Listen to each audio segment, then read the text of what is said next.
जिल्हा परिषद आणि पंचायत समितीच्या निवडणुकांसाठी उमेदवारी अर्ज दाखल करण्याचा आजचा शेवटचा दिवस आहे. इंदापूर तालुक्यात अनेक दिग्गज निवडणुकीच्या आखाड्यात उतरलेत.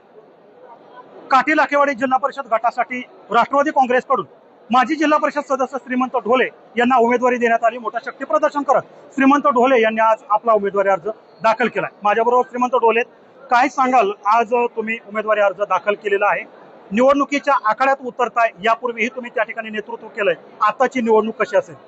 या राज्याचे उपमुख्यमंत्री आणि राष्ट्रवादीचे नेते अजितदादा पवार साहेब, देशाचे माजी कृषी मंत्री शरदचंद्रजी पवार साहेब, या राज्याचे कृषी मंत्री सन्मान्य दत्तामामा भरणे, हर्षवर्धनजी पाटील साहेब, आप्पासाहेब जगदाळे यांच्या मार्गदर्शनाखाली 72 काटी या जिल्हा परिषद मतदारसंघामधून जनतेच्या आशीर्वादाने आणि तरुणांच्या याच्यामध्ये असंख्य तरुणांच्या सोबतीनं आज या ठिकाणी उमेदवारी अर्ज दाखल केलेला आहे. कसं बघता या निवडणुकीकडे? दोन्ही राष्ट्रवादी वेगळ्या होत्या, आता दोन्ही राष्ट्रवादी एक झालेत. जे पूर्वीचे नेते होते माजी मंत्री हर्षवर्धन पाटील, आता ते तुमच्या समर्थनात तुमच्या सोबत असतील.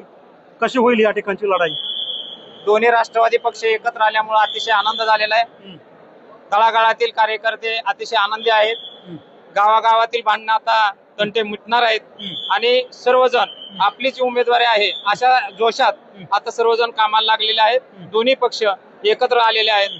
तालुक्यामध्ये सन्माननीय कृषी मंत्री दत्तामामा भरणे आणि या तालुक्याचे माजी सहकार मंत्री हर्षवर्धनजी पाटील साहेब हे या ठिकाणी असणाऱ्या कार्यकर्त्याला एकत्र घेऊन हा जिल्हा परिषद मतदारसंघ मोठ्या बहुसंख्येने बहुमताने निवडून आणतील असा मला आशावाद आहे. तुमच्या विरोधामध्ये भारतीय जनता पार्टीकडून तगडा उमेदवार दिला जातोय. जर टफ फाईट झाली तर श्रीमंत ढोलेंना किती विश्वास आहे राष्ट्रवादीचा मतदार माझ्या पाठीशी उभा राहील? आज काटी लाखेवाडी मतदारसंघामध्ये गावोगावी आमच्या प्रचाराच्या 2 ते 3 फेऱ्या झालेल्या आहेत.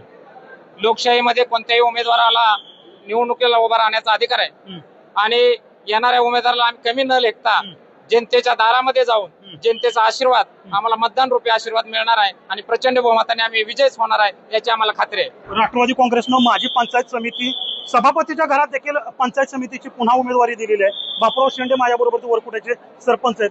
पुन्हा एकदा तुम्हाला उमेदवारी मिळाली. यापूर्वी तुमच्या सौभाग्यवती पंचायत समितीच्या सभापती राहिले, आता तुम्ही पंचायत समितीसाठी उभा राहताय. किती विश्वास आहे पुन्हा एकदा जीत तुमचीच होईल? या महाराष्ट्र राज्याचे उपमुख्यमंत्री माननीय नामदार अजितदादा पवार साहेब, देशाचे माजी कृषी मंत्री आदरणीय पवार साहेब, या महाराष्ट्र इंदापूर तालुक्याचे लोकप्रिय आमदार व कृषी मंत्री दत्तामामा भरणे आणि माजी सहकार मंत्री आदरणीय हर्षवर्धनजी पाटील साहेब, त्याचप्रमाणे आप्पासाहेब जगदाळे यांच्या कृपाशीर्वादाने या गटामध्ये निश्चितच या गटातील गणातील जनता आमच्या पाठीमागे खंबीरपणे आम्हाला आशीर्वाद देईल अशी मी या ठिकाणी आशा बाळगतो. विजय तुमचाच होईल.